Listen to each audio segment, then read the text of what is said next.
When I got to prison, I would do anything to find space away from everybody else. I'd get up at 4 in the morning, I'd go sit in the day room because there was no noise and nobody else.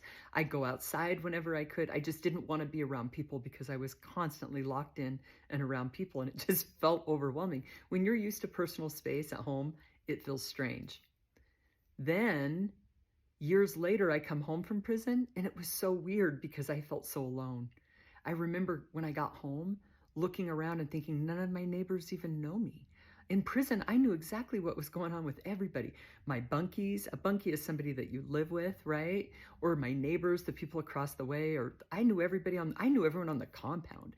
And I always knew who was struggling and how I could support people. It just felt so weird to come home and not know how my neighbors were doing. The other thing is, like, there's not the same kind of pleasantries in prison.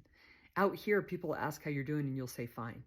In prison, if someone asked how I'm doing, I would say, man, I'm struggling. I'm missing my kids, or I'm frustrated with my job, or I'm tired of the food, or whatever it was. There were so many different emotions, and it seems like we were just more real about those feelings. When I got out here, the other thing that was weird is I thought everybody looks the same. Now that's strange because in prison we are all wearing the same clothes, right? But I live in Utah, and I remember the first time I went to church and everybody was wearing, they all just looked the same. When I went to church in prison, we were in sweats, and we just all looked different. There was a lot of diversity in prison. That was one of the other things that I really liked.